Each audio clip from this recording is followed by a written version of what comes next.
Alô, vocês que nos acompanham aqui no portal O Blumenauense. Hoje estamos aqui o promotor de justiça e professor universitário Odair Tramontin. Seja muito bem-vindo aqui ao portal O Blumenauense, que vem trazer algumas novidades em relação a uma missão que ele se sentiu imbuído e que muitas pessoas acreditam que ele é a pessoa certa. Ele é pré-candidato a governador e está nesse ano eleitoral começando então, continuando na verdade essa trajetória que eu imagino dentro da política começou já em 2020, né, com as eleições na Prefeitura de Blumenau. Muito obrigado pela sua presença aqui. Muito obrigado, foi um prazer receber esse convite, me sinto honrado e muito à vontade para nós conversarmos sobre essa trajetória, uma coisa nova na minha vida e que eu, além de precisar falar sobre ela, para divulgar o meu nome, minhas ideias, eu sinto muito prazer em fazer isso. Foi um prazer. Que legal.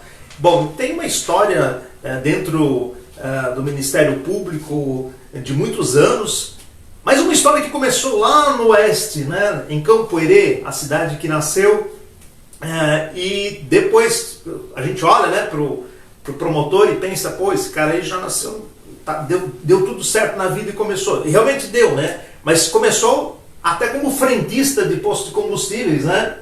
Então começou a cada degrau. E como é que é a sua influência? O senhor é filho de agricultores, né? Aí veio teve a sua trajetória, né? Como frentista, como outras áreas profissionais, e daí acabou chegando em Blumenau. Podia falar um pouquinho sobre essa mudança na sua vida, né? Desde a época lá dos seus pais em Campo Herê e principalmente assim, os principais valores que guarda desse período, porque geralmente a questão do campo é algo que nos enriquece muito em questão de valores. Bom, eu sempre digo que eu sou um improvável, né? Porque as pessoas que conhecem a realidade onde eu vim, sobretudo naquele tempo, né? Porque hoje a vida de quem mora no campo é bem mais próxima de quem mora na cidade. Só para ter uma ideia, quando eu saí da casa dos meus pais com 17 anos, ainda lá não existia energia elétrica. Adolescente, né? Adolescente, já quase um adulto. Nessa época, né, lá nos anos 60, ser adolescente, 70, já era ser adulto quase, né? Esses dias alguém me perguntou quando é que eu comecei a trabalhar. Eu falei assim, eu não me lembro, porque quem trabalha na roça, assim, naquelas atividades do campo, propriamente dito, trabalha desde que começa a se conhecer por gente, né? Você começa a levar um pedaço de lenha que o pai cortou para levar para a mãe, você ajuda a catar ovo. Eu brinquei esses dias até segurar o rabo da vaca enquanto a mãe tirava leite para a vaca não sujar, né? Então a gente sempre trabalha. Então o primeiro legado que você traz é o trabalho como uma coisa absolutamente natural. O trabalho para mim nunca foi um fardo, nunca foi algo que eu pudesse reclamar, né? Embora eu tenha trabalhado em trabalhos duros, como frentista de posto, como servente de pedreiro, mas nenhum deles se aproxima da dureza da vida do campo. Então para mim o trabalho sempre foi uma dádiva e hoje eu tenho um trabalho que eu sempre digo, eu ainda ganho por isso, é um trabalho tão prazeroso que eu me identifico muito bem, ser professor, ser promotor. E além disso, essa minha origem, ela me fez sempre ter os pés no chão, né? Eu nunca me deslumbrei com nada, eu nunca, porque é muito comum às vezes as pessoas que dão um salto assim na vida, que eu não cheguei muito longe, mas para mim foi um grande salto da onde eu vim, né? Então as pessoas perdem a noção da realidade, começam a gastar mais do que ganham, não têm um cuidado com o dinheiro. E eu, como eu fui sempre produto do meu trabalho, do meu esforço e também dos meus familiares, eu mantive essa identidade e isso me faz ser uma pessoa absolutamente acessível, serena, até hoje, né? Às vezes tem pessoas que me veem eu fazendo os afazeres lá em casa, cortando grama, ou fazendo algumas coisas, cortando a horta, cuidando da horta. Aí o pessoal, pô, mas o senhor faz isso? Claro, eu faço isso, para mim é uma coisa absolutamente natural. Então, talvez seja a marca maior disso. E sobretudo, a referência de que o sucesso, a forma do sucesso, eu tenho, que é 10% de inspiração, inteligência, aquilo que vem da natureza da gente, e 90% transpiração, força de vontade, dedicação, empenho. Então eu sou uma pessoa muito realizada porque eu andei por todos esses caminhos, né? E hoje me sinto maduro, preparado, com até uma certa sabedoria adquirida ao longo dessas experiências acumuladas para enfrentar esses desafios aí que são enormes, né? Eu sempre tomo referência do campo porque aquilo que essa experiência com a terra, essa experiência com a paciência para as coisas acontecerem, ou seja, você planta. Hoje em dia a gente vive nesse mundo imediatista. Você faz a coisa e quer imediatamente o resultado. E esquece que tudo tem que realmente ser plantado até chegar o momento certo de colher. E às vezes, quando a gente pula muitas etapas na vida, acaba sendo um grande problema porque aquele meio termo faltou, né? Então eu acho isso muito importante a gente sempre frisar, que são pequenos detalhes assim dos valores do campo. Sim. E até a questão de mexer, né, com tudo. Hoje em dia tem muita questão de isso é anti-higiênico, ou não sei o quê. Então o contato com a terra, o contato com os bichos, né? Mas fugindo lá do Campo Herê, já chegando para Blumenau, como é que foi a sua entrada dentro da questão do trabalho com a justiça, com o poder judiciário?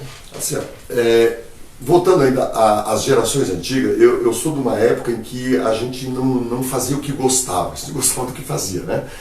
Justamente porque um jovem daquela época não tinha muitas escolhas. Você estudava aonde aparecia. Eu, por exemplo, saí de casa, meu sonho era ser veterinário.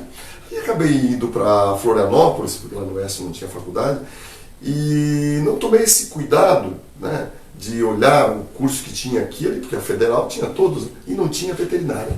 Não tinha veterinária, fui para o direito, fiz o vestibular, passei na Universidade Federal, sempre estudando em escola pública, gosto de ressaltar isso, da importância da escola pública na vida das pessoas, e aí, me formei, 6 meses depois, eu passei no concurso para promotor. Você pediu que eu tive uma ascensão meteórica. Em 9 anos eu saí lá do Cabo da Enxada, fiz o 2º grau na cidade, fiz a universidade e 6 meses depois eu passei no concurso para promotor. E aí, para mim, aonde você vai? Bom, eu vou para qualquer lugar. E eles me mandaram para Brusque, fiquei uns 2, 3 meses em Brusque, e aí vim para Blumenau só para ficar 1 mês aqui trabalhando. Olha só. Ficar 1 mês. Eu vim aqui, eu adorei tanto essa cidade, foi como se eu tivesse já, talvez numa outra encarnação, morado aqui, me sentia que tudo para mim aqui era bom. E aí, para terminar a minha ligação, um promotor mais velho me indicou para dar aula 1 mês na universidade. Aí eu me apaixonei pela universidade. Acabou que eu não fiz a minha carreira no Ministério Público nos moldes que tem que fazer rápido para voltar a morar em Florianópolis.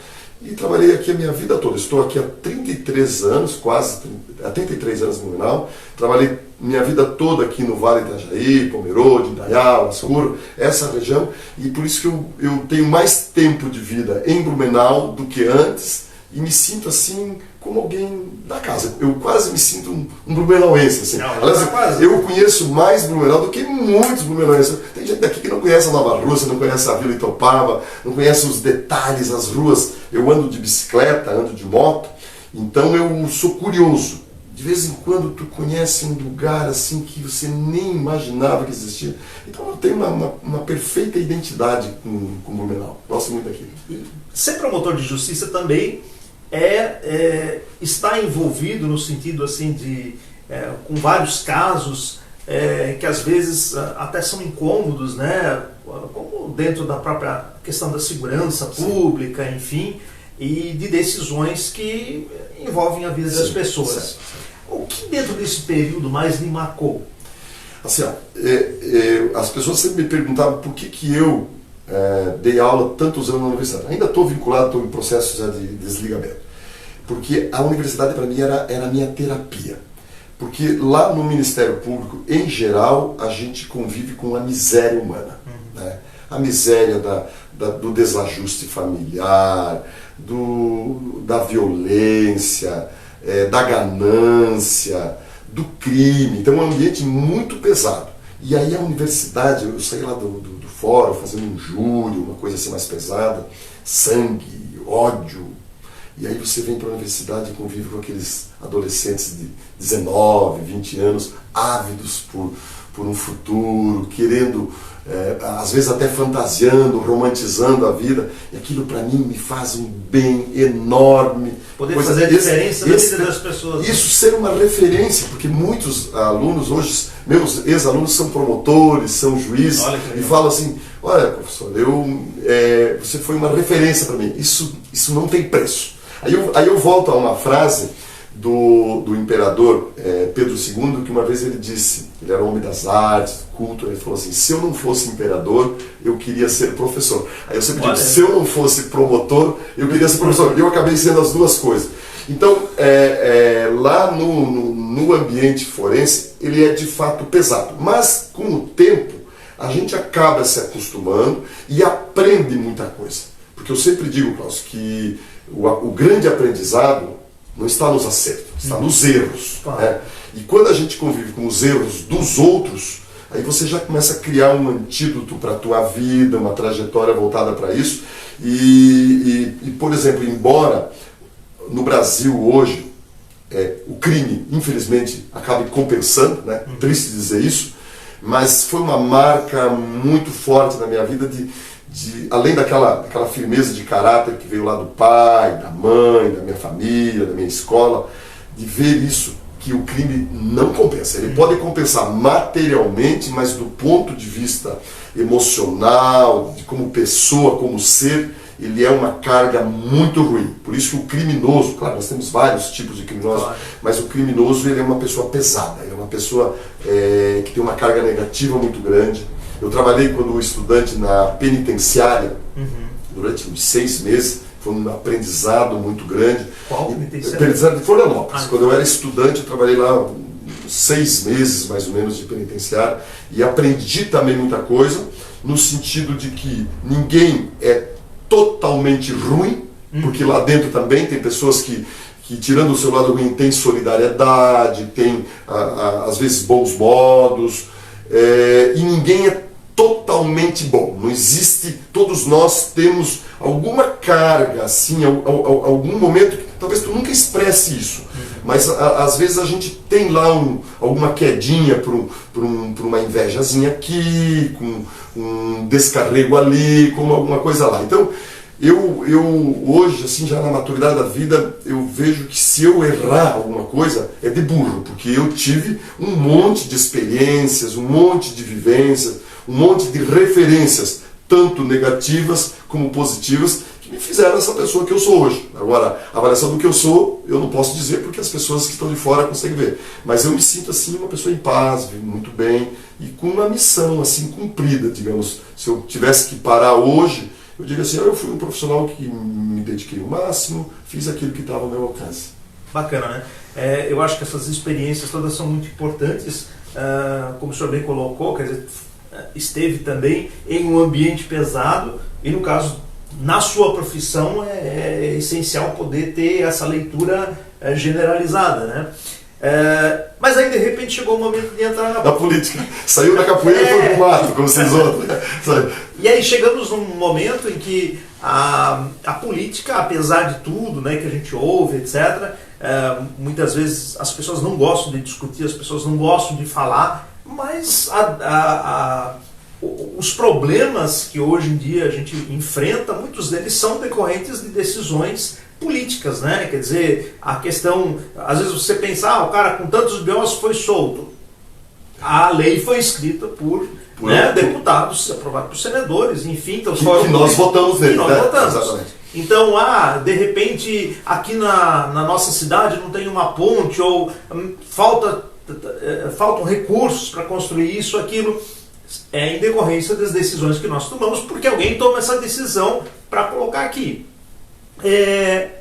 Isso que inspirou a sua entrada na política, ou o que exatamente e sendo um promotor de justiça, trabalhando numa área, né, ligado ao judiciário, de repente entra numa área que de repente até pode lhe prejudicar a imagem, né, porque a partir do momento que você se expõe numa área dessas, e a gente sabe que é um campo, vamos dizer assim, minado, porque há muitos interesses, também pode prejudicar, né, toda uma carreira até hoje. Sim.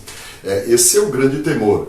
É isso que os amigos, quando a gente fala que vai entrar, eles dão aqueles conselhos sábios. Sai fora, isso não é coisa para ti. Ainda tem tempo. Mas está cheio, aliás, sobretudo os momentos que nós vivemos hoje, né? Então, Klaus, assim, a política, eu sempre digo, gostando ou não gostando, ela está aí. E ela vai influenciar diretamente na vida da gente, não é indiretamente, não é lá por futuro, não, ela está influenciando hoje, coisas que vieram lá de trás, hoje as coisas que virão lá para frente, e hoje coisas que acontecem hoje mesmo, né? Talvez eu diria até que o nosso maior problema é achar que não influencia, que é uma coisa distante. Sim. Por isso que a gente não se importa tanto. Exatamente. Parece que a gente cria mundos paralelos, né? E aliás os políticos criaram isso, porque eles vivem num mundo desconecto do nosso. Eu sempre tenho dito que um dos problemas da política é essa falta de conexão entre o que pensa, o que quer, o que espera o cidadão comum e o que fazem, dizem as autoridades, que daí desde as políticas, as autoridades judiciárias, especialmente das mais altas cortes, que tomam decisões sem absolutamente qualquer conexão com aquilo do cidadão comum. E eu sempre digo, decisões têm consequências, boas ou ruins, mas elas têm. E aí, por que eu entrei na política? Várias coisas. Uma delas, nossa, é de que, de fato, a minha geração fez uma coisa muito errada, que foi sair da política. A maioria das pessoas de bem, né, saíram da política justamente por causa desses riscos. É um campo minado, muito vulnerável, não depende de ti. Então, por exemplo, agora você candidato a governador, eu sempre fiz coisas que dependiam do meu esforço, da minha dedicação, do meu estudo. A política não, né, depende dos outros. Então as variáveis são muito maiores. E o que aconteceu? Se você olhar aqui em Blumenau, a galeria dos ex-prefeitos, a história da cidade, sempre foram pessoas bem-sucedidas, de destaque na cidade e que emprestavam a sua experiência, a sua vivência para a comunidade. Como você ser presidente da paz, ser presidente de um clube, você vai lá, se entrega, né, te doa e depois sai de cena. O que aconteceu na política? Ela virou uma profissão. Pior, ela virou um negócio. E nesse campo de negócios, de malfeitos, de desvios, aí afastou as pessoas de bem. E eu não estou querendo aqui dizer que todo mundo que está na política é ruim, claro. Não. Mas infelizmente hoje uma grande maioria faz da política uma profissão. E isso é muito ruim para a sociedade. E quando que eu decidi entrar? Várias coisas, mas uma principal delas foi que na minha vida toda eu combati as consequências dos malfeitos, em especial as consequências da corrupção. Quando eu fui coordenador do GAECO, quando eu trabalhei como promotor de combate à corrupção. As consequências. E aí chegou o momento em que eu vi, com a Lava Jato, que teve um fio de esperança, que a gente achou que o Brasil fosse, de fato, entrar num outro patamar. Quando a Lava Jato foi acabada, ela não se acabou, acabaram com ela no tapetão, aí eu pensei, meu Deus, eu preciso fazer alguma coisa, a minha geração precisa fazer alguma coisa, e vamos combater as causas. Porque as causas da corrupção estão justamente no jeito de fazer política. Aliás, na forma de fazer política. A Lava Jato foi muito longe, né? Foi. Quando eu tenho dito reiterado, quando eu entrei no Ministério Público, há 33 anos atrás, a gente não tinha poder, força nem para processar um vereador lá do Grotão. Né? De repente, a Lava Jato vem e coloca esse deputado, ministros, governador e até um ex-empresário das maiores empresas do Brasil, que ele é o Odebrecht, que diz que nunca andou de avião de carreira, né? Já nasceu com um avião exclusivo. Então, as pessoas mais ricas e mais poderosas do Brasil tiveram as suas vísceras expostas, um sistema podre que a gente sabia que existia, mas que a gente nunca imaginava que seria colocado de uma forma clara.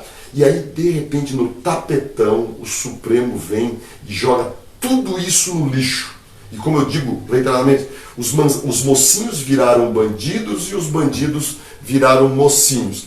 E aí coincidiu que eu conheci o Partido Novo, o pessoal de Blumenau veio me procurar aqui para ser o candidato na eleição 2020. Eu fui candidato, vocês acompanharam, fazendo uma campanha assim, como é da nossa índole, do Partido Novo, sem dinheiro público. A gente conseguiu quase chegar no segundo turno, faltou 1,2% para nós irmos no segundo, apenas defendendo ideias, com a força das ideias. Aí eu me senti estimulado, né? Entendi que aquilo que eu falei teve eco, acho que a gente só não conseguiu ir um pouquinho mais adiante. Várias coisas aconteceram, a pandemia, a dificuldade de comunicação e tal, mas enfim, ficou esse legado. Aí o partido me convidou agora para ser candidato a governador, eu refutei de plano, digo, é muito grande para mim, eu acho que é um voo muito grande. E aí alguém me disse, mas tu já olhou quem são os outros que são pré-candidatos? Não. Vamos olhar o currículo deles, se é melhor que o teu, se eles têm uma formação melhor que a tua. Não. Aí é uma coisa bem básica, eu fui olhar, não tem ninguém que tem uma formação melhor que a minha. Só tem poder, tem estrutura, tem trajetória política, nome mais conhecido e tal. E aí eu acabei aceitando o desafio, porque a gente nessa vida não pode passar em vão. Né? Lá o meu pai dizia que o cavalo só passa encilhado uma vez e você tem que montar nele. Né? Então eu não vou perder absolutamente nada, porque eu não estou colocando a minha vida como se eu precisasse ganhar, expor a minha família, nada disso. Se eu não ganhar a eleição, no dia seguinte eu volto a fazer o que eu fazia antes, como foi em 2020, quando saiu o resultado da eleição, no dia seguinte eu estava lá no fórum trabalhando, justamente porque eu acho que esse é o jeito de fazer política, essa é a fórmula que tem para a gente resgatar aquele sistema político que deveria nos orgulhar e que infelizmente se perdeu no tempo. Bom, como o senhor mesmo colocou, a política é um sistema, então depende de várias pessoas. Não adianta, por exemplo, eu querer fazer uma transformação porque eu dependo da Assembleia Legislativa, eu dependo de toda uma ramificação política, né? E de se entender bem com todos os partidos. E uma campanha para governador, né? Eu estava comparando aqui os votos que o governador atual teve na época, foram 2.644.000, né? Um pouquinho mais do que os 22 mil que conseguiu aqui em Blumenau. De qualquer forma, foi uma votação interessante para uma pessoa que não tinha nenhum histórico político, e também foi um primeiro passo, né? Dentro da cidade. Era um nome já conhecido, sem dúvida, mas agora fazer uma campanha em nível de estado deve ser assim um desafio enorme, né? Porque eu me lembro quando eu falei com o deputado Alba, quando ele estava começando a campanha, e aí ele disse, olha, eu fui para tudo que é canto, eu fiquei surpreso, né? Isso na eleição passada. Então, e ele conseguiu, né? Foi mais votado dentro da cidade, do estado, uhum. E ele atuava aqui então como parlamentar, como vereador. E aquilo me chamou a atenção de todo mundo, lógico, mas aquilo me chamou muita atenção, esse trabalho de formiguinha, e a gente percebe que é isso mesmo, né? Como é que é a sua estratégia?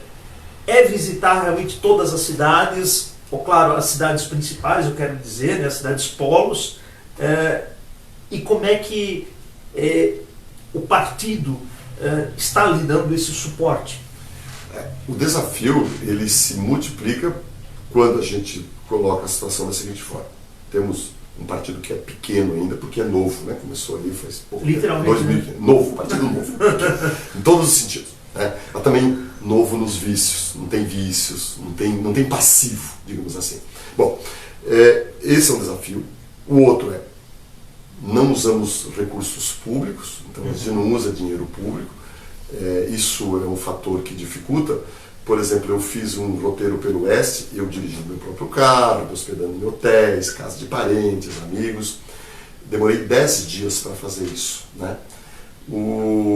Qualquer um dos meus concorrentes, digamos assim, já regado na pré-campanha com esses bilhões do fundão eleitoral, eles fazem isso num dia, né? E aí a luta seria aparentemente desigual. Mas eu sou um professor, né? Eu acredito na força das ideias, eu sei de onde eu vim. Se comparar o que eu era, onde eu cheguei, o salto foi até menor.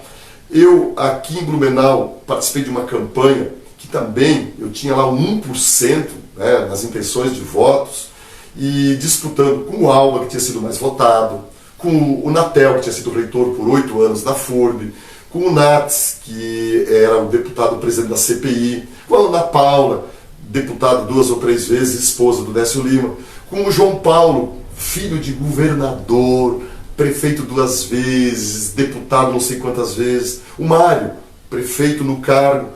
Então eu seria um provável 1%, 2%. Se eu tivesse mais 2 ou 3 dias de campanha, eu tinha ido para o segundo turno e dizem que eu teria ganhado a eleição. Por que isso? Porque o modelo de fazer campanha política não é mais o mesmo.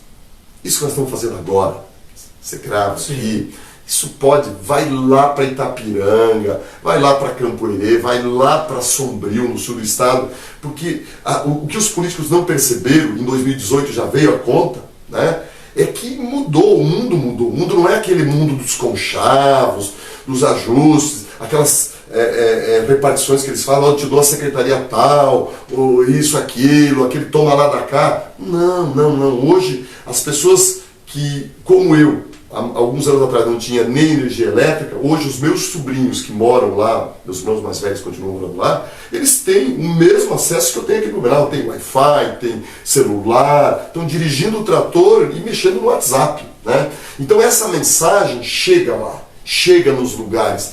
E eu, repito, acredito na força das ideias, né? Se a gente tivesse uma capilaridade maior, várias prefeituras, claro que seria mais fácil, né?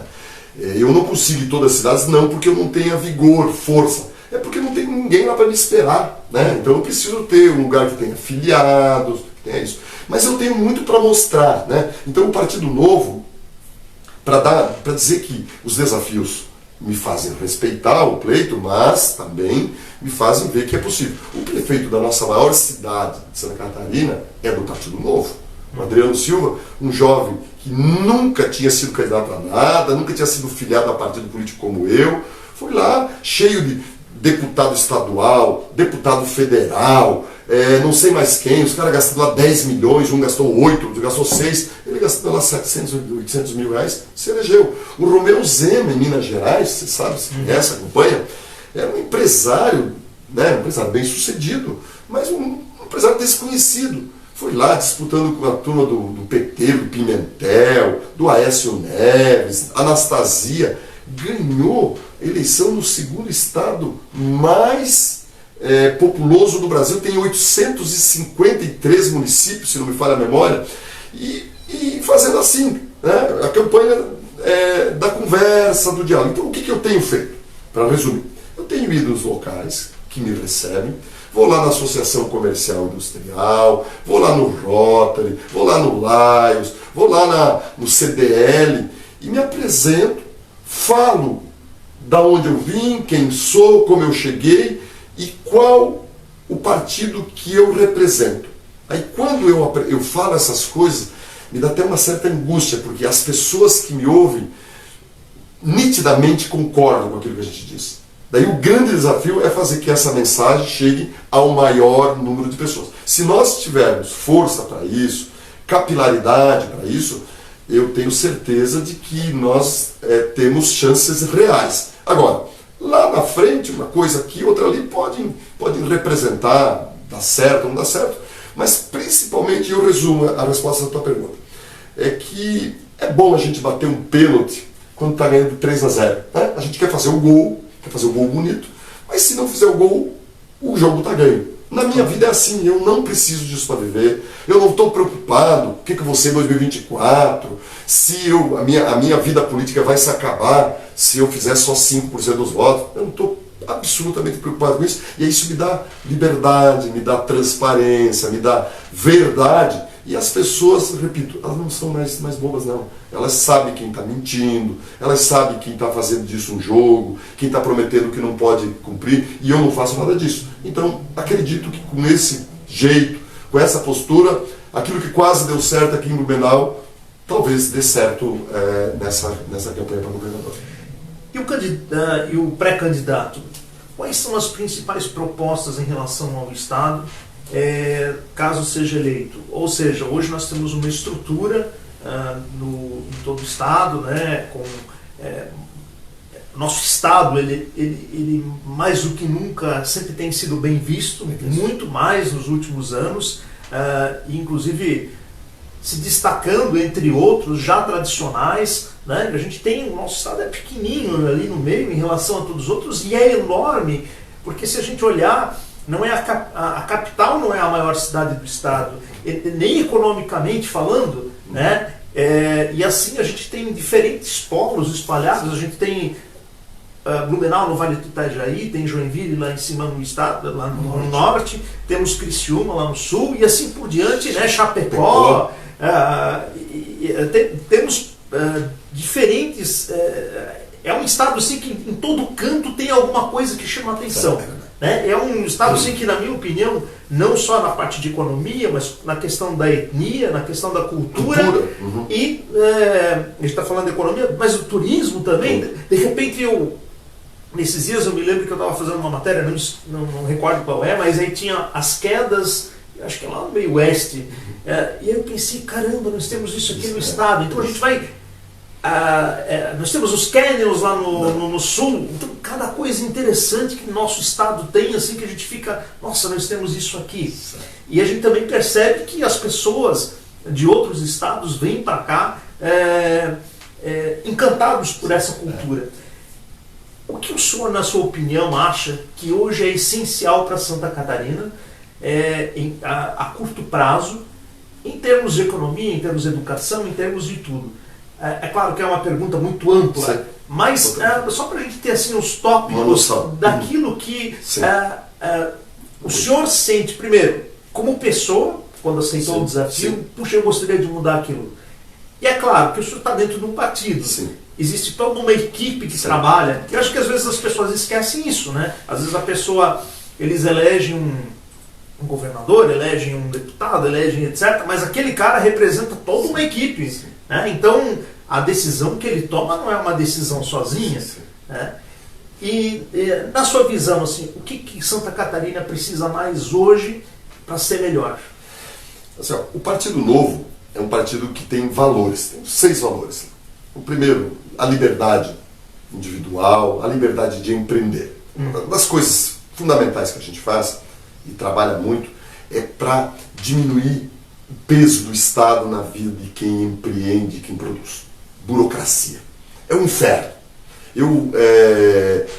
Se tivesse mais tempo, eu diria como é que eu acabei também decidindo entrar no Partido Novo, porque quando você vai montar um negócio, você vai construir uma casa, vai construir um prédio, vai abrir uma empresinha ali para 2 funcionários, tu vê que o empreendedor no Brasil é tratado como bandido, né? A presunção de que ele é desonesto, e quando na verdade é quem carrega o piano. Eu nessas andanças que eu vejo por aí, eu vejo que o pequeno empreendedor que tem aí uma empresinha com 3 ou 4 funcionários, ele é o cara que mais trabalha, ele é o que chega antes, dono de uma padaria, por exemplo, e é o que sai depois, que está tudo pronto. Então, enquanto o empregado trabalha 8, ele trabalha 14 horas por dia.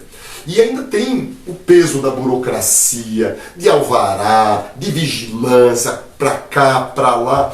Então, uma das coisas que o Partido Novo tem no seu DNA é diminuir o peso do Estado, desburocratizar, até porque a burocracia é a mãe da corrupção, você cria dificuldade, vende a facilidade. E por que eu disse isso tudo? Porque Santa Catarina é um estado que tem mais a cara do Partido Novo. O Romeu Zema estava em São Paulo esse dia com ele num evento e ele falou: Tramontim, vai, porque Santa Catarina é o estado que mais tem identidade com o novo, com os nossos valores. Por quê? E eu fui dar uma olhada, nós temos aqui hoje uma força produtiva de 4.200.000 catarinenses que já trabalham. desses 1,50 milhão são empreendedores, desde grande empresa até um MEI. Então, essas pessoas sentem essa necessidade de um Estado mais leve, de um Estado que propicia um maior ambiente de negócio. E aí as pessoas podem dizer, mas então o Partido Novo é dos empresários? Não! Porque quando você estimula o empreendedor, em especial o pequeno, você está estimulando o emprego. Porque são essas pessoas que dão emprego. Por isso que Santa Catarina, por exemplo, foi um dos estados que menos sofreu com a pandemia, que mais se recuperou, que tem os melhores índices. Por quê? Porque é um estado aberto, é um estado pulverizado, né? Que, isso você falou, em todas as regiões tem nichos econômicos diferentes. E eu te digo que eu tenho uma facilidade, porque eu talvez seja o candidato mais catarinense de todos. Porque eu fui gerado no sul do estado, minha mãe e meu pai eram do sul do estado, a mãe grávida, sou o 5º filho, foi para o oeste. Então eu já tenho uma pontinha lá no sul. Nasci, me criei, me desenvolvi no oeste.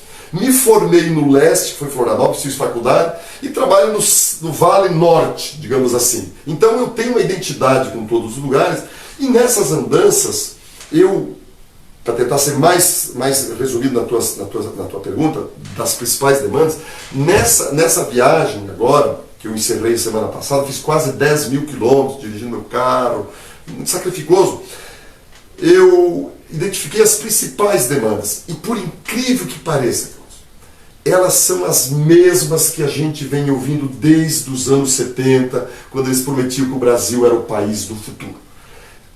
Na saúde, nós continuamos com aquela ambulancioterapia, as pessoas vindo do oeste para fazer procedimentos que poderiam ser feitos lá, fazer em Florianópolis. Pessoa de Blumenau, que tem a melhor medicina, sou um pouquinho bairrista, já que nós moramos no melhor estado do Brasil, moramos também na melhor cidade, melhor região do Brasil, tem a melhor medicina. E não raramente as pessoas daqui vão para Florianópolis fazer procedimentos que poderiam fazer aqui. Uma mulher que trabalha comigo lá há anos está se tratando em Florianópolis. Então é preciso na área da saúde fazer gestão, né? Simplificar, estabelecer protocolos, fazer menos política, porque na saúde, infelizmente, se faz política na saúde. Tanto que não é raro um ex-secretário ser candidato, o atual nós tivemos políticos nossos aqui que foram secretários de saúde, então se faz política, né, na saúde. Mas o principal calo mesmo, depois eu vou falar sobre educação, porque educação eu sou da educação pública, mas para não perder a linha, é a infraestrutura. A nossa infraestrutura é um caos. É um caos. Eu estava fazendo a conta, e até duvidei se estava certo. O nosso estado tem pouco mais de 1% do território brasileiro. Sexto PIB. E tem a pior infraestrutura do Brasil. Nós só temos uma única rodovia duplicada, que é a 101, e mais da metade dela está sucateada, de Palhoça até Garuva, você vive em constante engarrafamento. O oeste do estado, tu não imagina. É abandonado. Eu saí de lá há 40 anos. Pegando ônibus nas Reunidas, para Florianópolis, depois para visitar meus pais, sempre aquele vai e vem. Chapecó na época tinha 60, 70 mil habitantes, o oeste era essencialmente rural, agricultura de subsistência. Hoje é o maior centro de produção de proteína animal do mundo. Tu vai lá, quem está há 10 anos sem ir para Chapecó não reconhece. Uma potência. E eles continuam com a mesma infraestrutura de 40 anos atrás. A mesma 282, a mesma 470, a mesma 280, a 163 lá está abandonada, está um caos. Então a infraestrutura é uma das coisas mais importantes hoje, porque é ela que dá condições para o desenvolvimento. Então quando eu falo em infraestrutura, é rodoviária, é ferroviária que a gente não tem, é elétrica, por exemplo, eu não sabia disso, mas a Celesc está devendo muito para Santa Catarina. Tem um monte de empresas querendo se instalar, mas não tem estrutura energética. Né? Mas empresas grandes, para 500 empregos, 400 empregos, e que está esperando uma subestação aqui, ali. E, inclusive, hoje, internet também é infraestrutura, né? O Estado vem e exige que o agricultor que vende leite, vende queijo, vende porcos, faça a nota eletrônica. Mas como é que ele vai fazer se ele não tem internet? Então é preciso repensar isso. E aí eu não me presto a ser vendedor de ilusões. Não se resolve no governo. É o plantio de uma semente, é fazer um modelo de gestão diferente, que depois eu posso falar como o Partido Novo enxerga isso, mas a gente precisa enfrentar essas questões, e aí eu vou no final da última delas, que é a educação, né, para não ficar muito longa a minha resposta, mas a educação, por exemplo, hoje ela já não é mais instrumento de realização do teu sonho pessoal, do meu, do dela, né?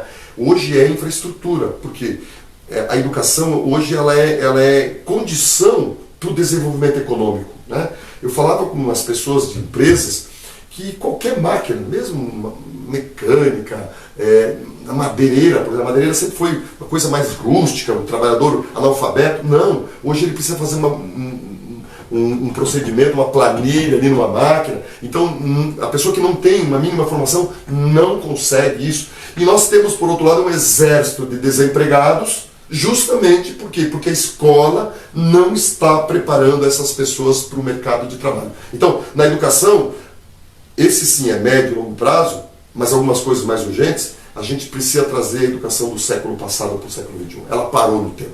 A mesma aula que eu tive, que você teve, o teu filho teve, os netos de vocês vão ter. Está lá o professor com giz, professor analógico, dando aula para um aluno digital. Então é preciso a gente repensar isso tudo, e se a gente não puder fazer tudo isso, e não dá para fazer em 4, em 8 anos, mas lançar as bases de uma nova economia, de uma nova sociedade, que os políticos que pararam no tempo não viram que ela chegou, já passou da hora, e infelizmente a gente está devendo muito na qualidade dos serviços e outras coisas mais. Eu diria que educação é uma coisa até muito maior, porque muitas vezes, né, uma pessoa lá humilde, ela sonha em ser alguma coisa, que está numa condição mais humilde. E a educação, ela te permite saber o quanto que tu pode sonhar e principalmente onde tu podes buscar a informação para transformar aquele sonho em realidade, né? Porque muitas vezes a gente sempre ouve falar, pô, mas aquele cara, a gente pega ali os maiores empreendedores, sim, aqueles que não herdaram, né, as fortunas, como eles construíram, é impressionante, né? A origem humilde, quer dizer, a questão não é a origem humilde, mas a questão é como ele viu oportunidade, a capacidade de ver, sim, e aproveitar as oportunidades, porque oportunidades elas sempre surgem na nossa frente. Sim. O grande desafio nosso e a grande capacidade do empreendedor é ele ver o que é uma oportunidade, sim, e conseguir transformar isso em algo que seja bom para ele, para as outras pessoas e para a sociedade como um todo. Mesmo que ele naquele momento não tenha essa visão tão, sim, global. Mas quando esses fatores se unem, me parece que daí sempre dá certo o sucesso. O Klaus, eu uso o meu exemplo. Se não fosse a educação, eu estava no cabo da enxada. Os meus irmãos mais velhos, que não tiveram a oportunidade de estudar, ficaram lá trabalhando na roça até hoje, estão lá já cansados, né? Inclusive fisicamente. Então a educação, eu sempre digo que é que nem você colocar a gurizada a jogar futebol, num campinho de futebol. Chegou ali, não interessa se é filho do Klaus, do Tramontim, se é filho do Neymar, se é filho... Ali as condições são as mesmas. Estão ali com uma bola, 2 traves, e o que vai fazer a diferença? O talento pessoal, né? A capacidade de disciplina, o foco e a gana de ganhar, né? O desejo de ganhar. É isso que vai fazer ele ser jogador não. E a educação te dá todas essas condições. Eu sempre digo que educação é a fonte de você ter mobilidade social, distribuição de renda. Você fica falando aí, a turma, os comunistas, que ficam falando 50 anos para trás, os petistas, porque relação, trabalho, emprego, luta de classe, é uma bobagem, uma estupidez, né?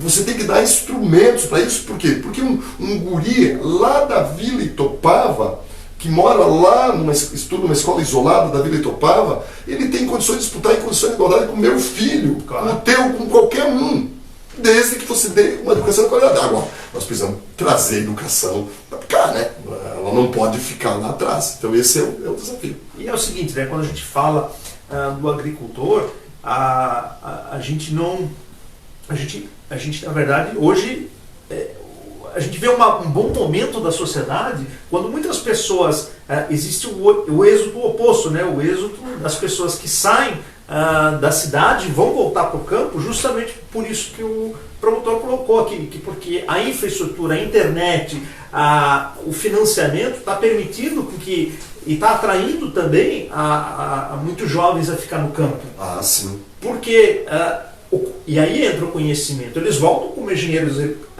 agrônomos, eles voltam como profissionais formados com uma visão de transformar aquele pedaço, porque eu acho que isso também eu gosto de Santa Catarina de outro aspecto. A gente tem muitas propriedades pequenas e as pessoas conseguem transformar isso em grandes negócios. Sim. Né? Você pega, isso que você falou, a vaca de leite, né? Há um tempo atrás, a gente tinha que tirar ali, para tirar 10 litros de leite era um trabalho desgraçado. Hoje, lá, os meus sobrinhos têm um sistema, e vão implantar logo, que tem um robô, que a vaca vem dar o leite na hora que ela sente vontade de dar o leite. Então tem musiquinha, é tudo automatizado. Então você levou a tecnologia lá para o campo e não tem problema nenhum, sabe? Mas eu quero dizer para ti, Klaus, que um dos grandes problemas hoje, que a gente fica falando daquela relação campo-cidade, não, o problema que eu queria dar oportunidade é para essa gurizada nossa aqui da cidade, que vive nas periferias, o filho do pedreiro, o filho da dona de casa, e eu conheço, tem juízes, promotores, amigos meus, que são filhos de pedreiros, filho de lavadeira, filho de empregada doméstica. E como é que eles chegaram? A mãe pagando? Não. Graças à escola pública, pessoas que aproveitaram a oportunidade, que deram valor àquelas opções e conseguiram o resultado. Então, para mim, sempre vai ser a educação. Ela é fundamental para qualquer coisa. Para todas as áreas de crescimento. Você vai ser um jardineiro, por exemplo. Né? Eu tenho um conhecido meu que tem formação superior, mas depois não gostou, e ele é um jardineiro. Mas põe jardineiro bom nisso, ele trata com esmero. Mas ele sabe ler sobre o adubo, ele sabe ler sobre como plantar, a época de podar. É alguém que tem uma formação, por isso que ele é melhor. Agora, tem diferença do jardineiro e do cortador de grama, né? Ele é um jardineiro, então ele cobra mais caro, ele entrega um serviço de melhor qualidade. Então a informação, a qualificação, ela é fundamental. E um grande erro que o Brasil cometeu, que nós temos aquela ideia do doutor, né? Todo mundo quer ser doutor, é de valorizar demais o nível superior e esquecer o meio do caminho, que é o técnico. Né? Claro. Hoje nós temos, sobretudo na área da tecnologia, empregos excelentes de pessoas com nível médio.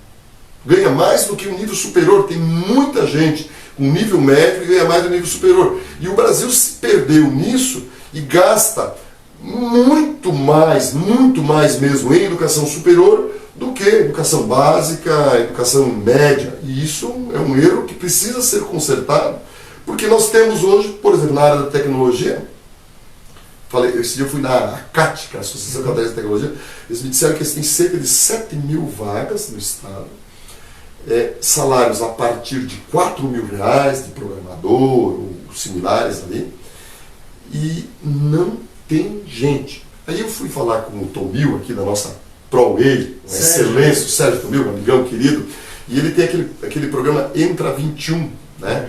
Ele faz essa capacitação e as pessoas saem lá todas empregadas.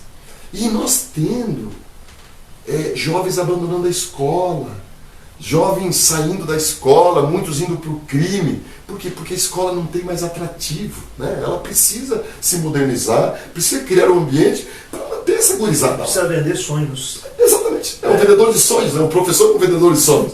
E é preciso isso. Hoje, os meus meninos, que tem uma menina tá com quase 15 e um menino com 16. Aí na pandemia, a gente viu os professores, né? Na pandemia eu via meu filho, que é um excelente aluno, lá, indolente, perna para cima da mesa. O que é isso? O professor é muito ruim. Eu digo, não, mas tu está sendo exagerado. Enfim, foi lá. O professor, de fato, o professor não se comunicava bem. Aí eu falei para ele, filho, faz o seguinte, pega esse assunto que o professor está dando, vem aqui da internet, pega um videozinho do YouTube, a Movimento Retilíneo Uniforme. Falei, tu vai pegar um vídeo de 15 minutos e tu vai ter aprendizado por 4 aulas desse professor. Dito e feito. Ele fez isso. O professor da internet ali, um videozinho de YouTube, ensinava, mas o professor usava a Fórmula 1 para falar sobre resistência, para falar sobre mecânica, sobre interferência do ar, um monte de coisa que o professor lá não, ou por despreparo ou por indolência, não fazia. Aí eu cheguei a uma conclusão que de fato nós temos que trazer a tecnologia para dentro da escola. O professor ser um tutor ali, mas vamos botar a gurizada ali, entender a linguagem deles, o mundo deles. Porque se tu pedir qualquer coisa para um adolescente, eles têm resposta na hora, está tudo aqui dentro, está tudo aqui, tudo na internet. Só que precisa ensinar, não adianta tu dar tablet para os alunos, como o governo está dando, se não tem sinal da internet. Não adianta dar tablet se o professor não sabe operacionalizar, se ele não tem uma visão disso. Por isso que eu falo, nós precisamos trazer a educação do século XXI, porque aí nós vamos estourar. E para a gente finalizar, como é que o senhor pretende o novo em Santa Catarina? Temos o caso de Joinville, né? Sim. Então, e é uma grande referência, né? Governadores saíram de Joinville, temos aí o Luiz Henrique, né? Que, enfim, nasceu em Blumenau, mas fez a sua carreira lá. E aos poucos eu acredito que partidos eles vão começar a mostrar sua presença em cidades. Hoje o Novo ele tem uma, vamos dizer assim, uma queda maior para a direita, né? Um partido de direita, não um partido de esquerda, mas ao mesmo tempo também não tem esse compromisso extremista com ninguém. Né? Procura ser algo assim bem voltado mesmo à questão do desenvolvimento sem a politicagem, né? O que me parece, né? Posso estar errado. Como é que o senhor pretende, mas a gente vive num sistema político, como é que o senhor pretende conseguir essa aproximação dos outros partidos, MDB, os tradicionais, né? Para que estejam também trabalhando juntos? Porque não adianta a gente hoje achar que, olha, vamos chegar lá, conseguiu chegar no governo estadual, foi eleito com ampla maioria, no entanto não consegue fazer com que os projetos andem, justamente porque criou uma série de atritos durante esse período, né, através das críticas bem feitas, das pessoas que realmente não colaboram, enfim, mas precisa disso também. Sim. Olha só, Carlos. O Novo, né, diferente dos outros partidos, ele é um partido que não nasceu de outro partido, não nasceu do sindicato, é um partido que veio da sociedade. Ela tem seus valores, o indivíduo, a liberdade, para nós é muito importante, individual e de empreender, o indivíduo como agente de mudanças, como gerador de riquezas, porque as pessoas têm ideia de que o dinheiro, o Estado tem dinheiro, o Estado não tem dinheiro, o Estado é o que tu paga no posto, o que tu paga no posto, o que as pessoas pagam no posto. E o indivíduo hoje é a grande minoria, por incrível que pareça, hoje em dia se transformou o mundo e o indivíduo não é mais nada, né? É a turma daqui, a turma dali, o pessoal que grita, e ninguém defende o indivíduo. Então o Novo defende isso, e nós temos um valor que é muito importante, que é a visão de longo prazo. Bom, e aí o Novo criou um modelo para se diferenciar disso tudo. Primeiro, a gente para ser candidato não precisa ter credencial política, filho de político, carreira política. Eu nunca fui nada e sou candidato a governador, né? O Romeu Zema nunca foi nada, foi governador de Minas Gerais, o Adriano é a mesma coisa. Mas a gente faz uma prova, processo seletivo que se fala, que é para o partido aferir se os seus candidatos têm aptidões, condições, trajetória. Aí o eleitor escolhe se quiser. Mas nunca vai ter um Tiririca, um Alexandre Frota no Partido Novo. Não vai ter.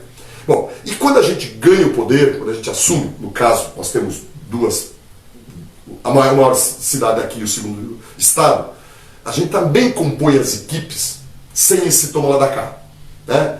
Fazendo também uma prova, um processo seletivo, para contratar os secretários, os gerentes, os cargos comissionados. Lá em Joinville nós tínhamos em torno de 500 cargos comissionados. Abriu uma prova, como uma empresa faz aqui, recebeu quase 20 mil currículos. Escolheu pelos currículos e inclusive manteve 2 secretários da antiga administração, porque a gente quer fazer gestão, a gente não quer fazer politicagem. E isso, daí para responder a tua pergunta, nos credencia a fazer gestão com legitimidade, com autoridade moral. Não tem a turma do vereador tal aqui, do deputado tal, o deputado mandando no governador, senão vai tirar o apoio, não tem isso. E aí as pessoas fazem, mas esse Tramontim é um ingênuo, não vai dar para fazer assim. Não, dá. Minas Gerais. 3 deputados em 76. No primeiro ano, o governador aprovou a reforma da Previdência. O nosso, só no segundo ano. Joinville. 3 vereadores em 19. O Adriano aprovou no primeiro ano, quase no primeiro semestre, a reforma da Previdência. O Mário só conseguiu aqui no segundo ano, tendo 9 vereadores da base dele. Mas por que nós conseguimos lá? Simplesmente o Adriano chegou, se comunicou com a sociedade e disse assim, olha, se não aprovar a reforma da Previdência, o Instituto de Previdência aqui em 10 anos vai para o estouro. Aí os vereadores foram colocados contra a parede. Olha, nós temos que aprovar isso. O que a gente quer dizer com isso? E foi assim com o Zema lá em Minas Gerais. Quer dizer que os problemas do governador, do prefeito, não são problemas dele. São problemas da cidade ou da sociedade que ele está inserido. E também não são do executivo. São também do legislativo. Então o legislativo também tem corresponsabilidade. Aí você vai dizer assim, não, mas o Moisés sofreu 2 impeachment, 2 afastamentos. E era uma novidade. Novidade sem consistência. Por quê? Porque ficou lá no palácio, deliciando e tal, e deixou o governo para os outros. Aconteceu o rombo dos 33 milhões, que ele vai ter que explicar para os eleitores, e aí os deputados, para não caçar ele, dizem, ó, dá os cargos aqui, secretaria ali, secretaria. Tanto que eu sempre digo, o Moisés já não é mais governador, porque o governador é a Assembleia. E ele não foi eleito para isso. O governador do Rio de Janeiro também caiu no primeiro ano. Outro cara que não tinha consistência. O Zema não só não caiu, como fez a reforma, como teve uma aprovação de 70%. Por quê? Porque a sociedade enxerga quem está fazendo certo. Se eu propor a venda da Casan, por exemplo, numa eventual privatização, não vou dizer assim, vender a Casan por isso, por aquilo. Não, tem que dizer assim, ó, ela está dando prejuízo. Não estou dizendo que não vamos fazer, só estou dando. Claro. Ela está dando prejuízo há tantos anos. Se continuar assim, vai ficar um legado muito ruim. O Estado vai ter que suportar esses gastos. Você coloca isso e alguém diz, olha, não é assim. Não, então me diz como vai ser. Faça o que você quer fazer. Então, eu acho que esse jeito de fazer política, sem monopólio de virtude, de achar que só nós somos os bons, os outros não prestam, não é isso. Conversando, mas fazendo política com base em valores. E aí eu arremato dizendo, Cláudio, que a gente só tem 8 deputados federais. Mas eles estão sempre dentre os 10 melhores do Brasil. Até tem um, que o Gilson Marques, foi meu aluno aqui na faculdade, tenho o maior orgulho disso, que é deputado federal. Eu, quando tenho alguma pauta importante no Congresso, eu sei como o Gilson vai votar. Eu não preciso perguntar para ele. Por quê? Porque ele seguia daqueles valores do Partido Novo. Né? Então, por exemplo, é uma privatização, o Partido Novo é favorável. Marco do saneamento, o Partido Novo aprovou. Não quer saber se é Bolsonaro, se é Lula, não interessa. Interessa que nós temos uma cartilha de valores que diz para onde nós vamos. Então, as pessoas que votaram no Partido Novo sabem o que estão comprando. E aí eu, puxando brasa aqui pro meu assado, eu tenho que mostrar. Nós só temos 2 executivos, mas vai olhar em Joinville, aprovação de quase 90%. Por quê? Porque está fazendo um governo decente. Vai olhar em Minas Gerais, 70% de aprovação, porque está fazendo um governo decente. Então, a partir do momento que o catarinense vê, não, o Tramontim é o nosso governador, ele está propondo essa política, essa reforma, essa modificação, mas ele está propondo porque é melhor para o Estado, aí as pessoas vão procurar o seu deputado, vão pressionar ele aqui e ali. Por quê? Porque nós temos que governar para o Estado. E o catarinense, você mesmo fez a síntese, é um pouco diferente. Aqui não tem sertão, aqui não tem grotão. Aqui hoje, Chapecó tem centro de tecnologia, tal qual Blumenau, hoje acho que vai ser o 3º ou 4º centro tecnológico. Aqui, vai mexer com o Blumenau para tu ver o que dá. Vai mexer com o sul do Estado. Então nós somos um Estado diferenciado. E isso me dá uma satisfação, um orgulho de dizer que se eu for eleito, eu vou poder fazer essas coisas. Fazer política com P maiúsculo, ao ponto das pessoas se orgulhar de fazer política. Eu quero que as pessoas de bem digam assim, eu vou ser político, o Tramontim foi, saiu maior do que entrou, não ficou enrolado em lugar nenhum, porque é só fazer o certo e sem atalhos. Né? O caminho é mais difícil para nós, mas se chega lá, a gente chega grande, chega forte. Legal. Bom, o papo está ótimo, vai longe, tenho muitas questões ainda que gostaria de colocar, mas a gente sempre acaba com um tempo meio limitado e eu agradeço muito pela oportunidade de poder falar aqui com o pré-candidato a governador, Odair Tramontim, eu ia falar Tramontim, pela sua presença aqui no Portal Blumenauense e parabenizar pela sua trajetória, enfim, torcer aí pelo sucesso, seja lá qual for o caminho. Sim. E a gente também, claro, espera que o governador eleito aqui dê essa atenção especial para Blumenau, e uma das formas da gente garantir isso ou ter mais isso à mão é, independente do candidato que for, mas ele ter um pé aqui no chão na cidade, né?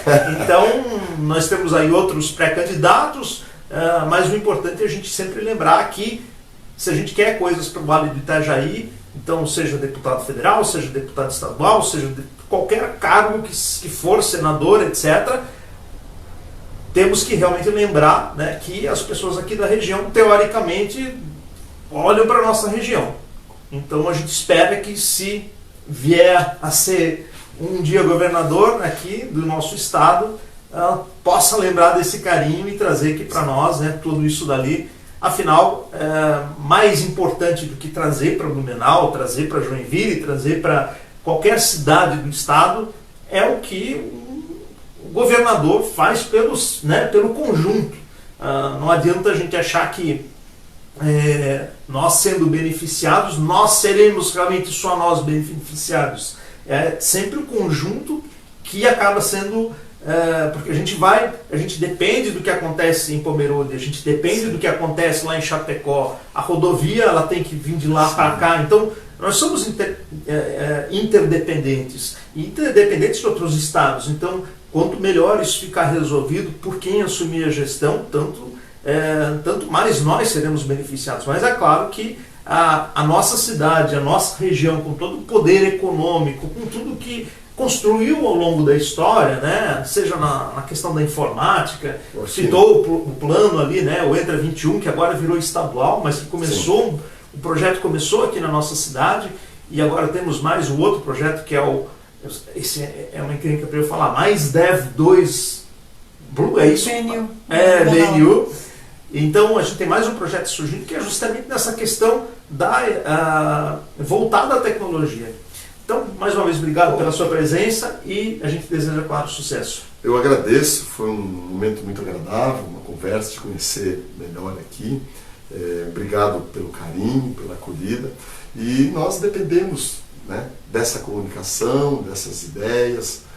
Como eu disse, eu estou com a alma leve, esse é um projeto que não é um projeto pessoal meu, porque envolve muito desgaste pessoal, a família. Mas eu estou confiante nas ideias que nós temos, na força delas. A minha trajetória me autoriza, a minha formação também me autoriza, a maturidade também, pela experiência de vida, me fazem ser um candidato a ser analisado. Então eu peço que as pessoas vejam quem é o Tramontim, quem é Partido Novo, como eles surgiram, o que eles propõem, e lá em outubro decida aquilo que é melhor. Eu quero, como eu disse, catarinizar o nosso estado. Tradicionalmente, os governadores viram grandes prefeitos de Florianópolis, né? Então a gente precisa levar Santa Catarina para todo o estado. A gente que é de Blumenau sabe disso, né? Nós aqui não temos nenhum hospital público. E fazendo rifa, vendendo pastel, mendigando, temos a melhor medicina do estado, porque nós somos empreendedores. A tecnologia no Brasil, onde começou aqui. A CETIL, você sabe disso, né? O rádio, TV, né? Começaram tudo aqui. Então nós temos muito orgulho, né? Eu já falo como blumenauense, de dizer que nós temos muito a levar para Santa Catarina, né? Essa garra, esse empenho, essa superação que faz parte do nosso DNA, fará muito bem para o nosso estado. Então eu peço que as pessoas analisem com carinho e aquela velha máxima, né, uma frase que é atribuída ao Einstein, que diz que se a gente não está contente, né, a gente tem que mudar. E o Einstein diz o seguinte, que é estupidez a gente querer resultados diferentes fazendo as coisas do mesmo jeito. Então se as pessoas estão aí na valentia do WhatsApp, reclamando que nada está certo, olha, tem gente pensando diferente, talvez seja essa alternativa. Então muito obrigado a vocês, um grande abraço e me coloco à disposição, quando vocês entenderem pertinente uma outra conversa, eu virei com muito prazer. Muito obrigado. E é isso. E um detalhe que o Tramontim falou muito bem no final, em vez da gente ficar passando coisa pelo WhatsApp, muitas vezes até fake news, em vez da gente ficar só curtindo e compartilhando as coisas, vamos à ação, né? Vamos participar mais dos atos, vamos cobrar mais das pessoas que a gente elege, porque o WhatsApp ali ele dá a sua... Não importa se é o WhatsApp, qual for a rede social, né? Mas eu acho que a diferença está lá em Brasília, quem está votando, a diferença está lá em Florianópolis, quem está votando na Assembleia, a diferença está nos prefeitos. Então a gente tem que cobrar mais através das assessorias, fazer mais pressão pessoalmente também, do que só pelas redes sociais. Pessoal, Klaus, eu queria só pedir para falar uma outra coisa. Eu tenho intitulado que a minha campanha é a campanha que a gente não usa dinheiro público, né? São 5 bilhões, devolvemos 87 milhões semana passada, o Partido Novo fez isso. E a minha campanha tem sido a campanha que eu chamei do S, né? Que é da sola de sapato, da muito suor, muita saliva, como eu estou fazendo agora, e seguidores. Eu preciso de seguidores. Eu queria que as pessoas me acompanhassem nas redes sociais. Lá tem parte das nossas ideias, já estão lá, nós estamos implementando, o plano de governo vai estar lá. E qual é o endereço? Odair Tramontim. Odair Tramontim. Então, Instagram, Facebook, Twitter, todos esses canais, eu gostaria que as pessoas me dessem essa oportunidade para que a gente chegue lá e aquilo que eu estiver fazendo, quando eu for lá para o oeste, para também as pessoas saberem o que eu estou fazendo lá no oeste, o que eu estou fazendo no sul, para a gente também conhecer um pouquinho mais da realidade, porque isso que você falou é muito importante. É uma engrenagem, né? A gente tem que ter a capilaridade, o turismo. Não existe turismo de Blumenau, é o turismo regional. O sul do estado, o estado de Santa Catarina é um mosaico arquitetônico, então a gente tem que valorizar essa coisa. Então, pedir para as pessoas me acompanhar, mais uma vez agradecer, desculpa eu interromper mais um pouquinho, e para nós vai ser muito bom se nós aumentarmos o número de seguidores, porque assim as ideias vão chegar lá nos outros extremos. Perfeito.